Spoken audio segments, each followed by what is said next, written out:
చాలా బిజీగా ఉండి నిన్న ఆర్జీవీ ప్రెస్ మీట్కి కౌంటర్ ఇవ్వలేకపోయాను. ఇప్పుడు న్యూ జెర్సీలో ఉన్నాను. ఆయన ప్రెస్ మీట్లో 2-3 విషయాలు చెప్పాడు. ఆయన ఏం మాట్లాడుతున్నాడో ఆయనకే తెలియట్లేదు. ముందు మా సినిమాను ఆపినందుకు కేఏ పాల్ని ఇతరులను సూచేస్తాం. మళ్ళా అంటాడు ప్రపంచ యుద్ధాలు ఆపిన ఆయన సినిమా ఆపలేకపోయారు. మరి 2 వారాలు సినిమా ఆపాం కదా. కమ్మరాజ్యంలో కడప రెడ్లు అనే యూజ్లెస్ టైటిల్ని తీయించాం కదా. రెండోది, Indian president Pranab Mukherjee morphing చేసి ఆయన ఫోటో పెట్టుకున్నందుకు పోలీసులు ఎఫ్ఐఆర్ రిజిస్టర్ చేశారు.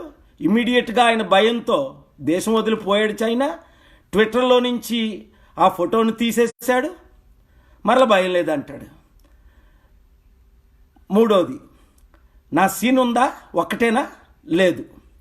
నాలుగోది, టైటిల్ మారింది కదా, ఏంటి సబ్ టైటిల్ ఇంకోటి పెట్టాడు, అది కూడా మార్చారు.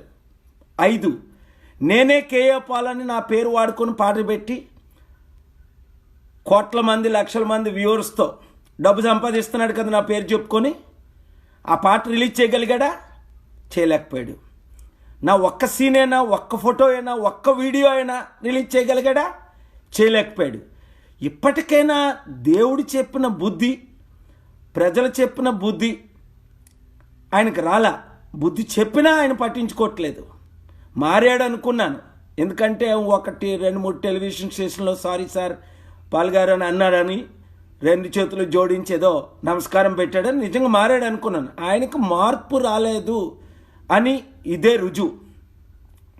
ఇంత సినిమా ఫ్లాప్ అవ్వడానికి కారణం ఇంకేముంది? సినిమా చూడడానికి మొత్తం 16 కట్లు చేసిన తర్వాత, సీన్లన్నీ మార్చిన తర్వాత, ఫోటోలన్నీ తీసిన తర్వాత, వీడియోలన్నీ తీసిన తర్వాత, పాట తీసేసిన తర్వాత వాళ్ళనేమో కొంతమందిని విలన్లుగా చూపించి, ఒక ఆయన్ని హీరోగా చూపించి స్టోరీయే లేకుండా పోయింది. కనుక ఇప్పటికైనా రామ్ గోపాల్ వర్మ బోస్ట్ చేసుకోవద్దు. ప్రపంచ యుద్ధాలు ఆపినవు రే. నేను యుద్ధాలు ఆపిన సంగతి నీకే తెలుసు. నువ్వే కదా నా దగ్గరకు వచ్చావు సినిమా తీస్తానని. నేను రమ్మన్నానా? గంటలు 3 గంటలు 3.5 గంటలు గడిపా కదా. సినిమాకి డబ్బులు ఇవ్వలేదని, అడ్వాన్స్ ఇవ్వలేదని, నిన్ను కాదన్నానని. ఎందుకన్నాను? ఈ సినిమాలో కూడా ఇప్పుడు క్రిస్మస్ సీజను, యేసు ప్రభుని ఎవరైనా హీనంగా చూపిస్తాడో ఒక మూర్ఖుడు తప్ప. Don't take my name in vein అన్నాడు బైబిల్లో. ప్రభు నామం ఈరోజు 200 కోట్ల మంది డిసెంబర్లో క్రిస్మస్ 25ని యేసు ప్రభు పుట్టిన దినాన్ని 200 కోట్ల మంది క్రిస్టియన్స్, 150 కోట్ల మంది మహమ్మదీలు, 100 కోట్ల మంది హిందువులు, ఇతర రిలీజియస్ పీపుల్ యేసు ప్రభువును ఒక దేవుడుగా, రక్షకుడుగా కొలుస్తున్నారు. అలాంటి యేసు ప్రభువును నువ్వు ఎలా చూపించావు? దేవునికి గురవద్దు. 7 నాతో పెట్టుకున్నారు, దేవుడితో పెట్టుకున్నారు. 7 లేరు లోకంలో. నీకెవరెవరో తెలుసు వాళ్ళ గురించి. నువ్వు కూడా మూవీలో సీన్లు పెడతానన్నావు. తిరిగి మమ్మల్ని సూచేస్తావా? నీకు దమ్ము ధైర్యం ఉంటే సూచేసుకో. చేసేదేటి? కోర్టులు సూచేస్తావా? పోలీసులతో ఫైట్ ఇస్తావు. ఇప్పుడు నోటీసులు ఇచ్చారు, వెళ్ళావా? నీకు బుద్ధి మారదా? ఎందుకెంత కోప్పడుతున్నాను? నువ్వు మారాలనే. నీకు చెప్పినోడు ఇంతవరకు ఒక్కడ లేడు.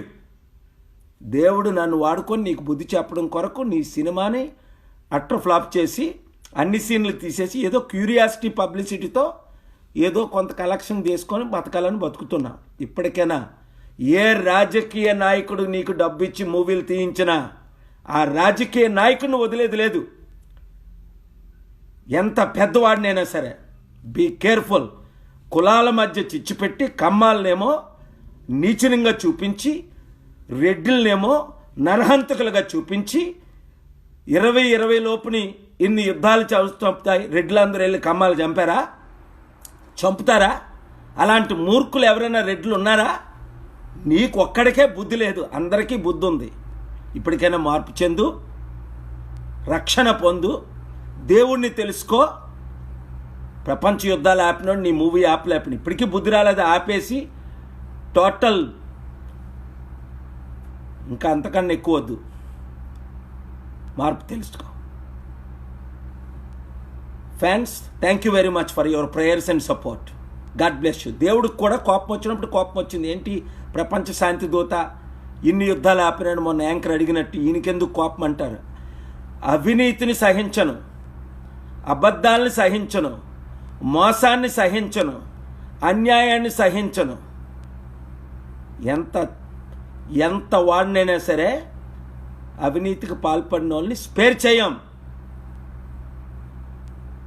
కులాల మధ్య, మతాల మధ్య, ప్రజల మధ్య, యూత్ మధ్య 1000 మార్ఫింగ్లు, రోజుకు 1000 మార్ఫింగ్లు జరుగుతాయట. మళ్ళీ అదే ప్రెస్ మీట్లు అంటాడు. అంటే నిమిషానికి ఒకటి రేప్ చేస్తాడని రేపిస్టులు వదిలేద్దామా? ఎవడో మార్ఫింగ్లు చేస్తున్నాడని నువ్వు ఒక ప్రెసిడెంట్ ఆఫ్ ఇండియాని నన్ను మార్ఫ్ చేసి ఒక అమ్మాయి జ్యోతి బేగల ఫోటో పెట్టినా నేను వదిలేమంటావా? చట్టం వదులుతుందా? పోలీసులు వదులుతారా నిన్ను? మరలా పెట్టి ఆ పిక్చర్ ఒకసారి. ఇప్పుడు పెట్టిన దానికి, ఇప్పుడు ఇల్లీగల్గా ట్రైలర్ పర్మిషన్ లేకుండా రిలీజ్ చేసిన దానికి మా లాయర్ గారు చెప్పారు కదా, నేను విడిచిపెట్టినా ఆ బీకే కృష్ణకుమార్ గారు విడిచిపెట్టరు, జ్యోతి బేగలు విడిచిపెట్టరు, నీ మీద కంటిన్యూగా కేసులు నడుస్తూనే ఉంటాయి. నువ్వు మార్పు చెంది పబ్లిక్గా క్షమాపణ చెప్పినంత వరకు. So fans, god bless you all. Merry Christmas in advance. I love you. Thank you very much. Jesus loves you.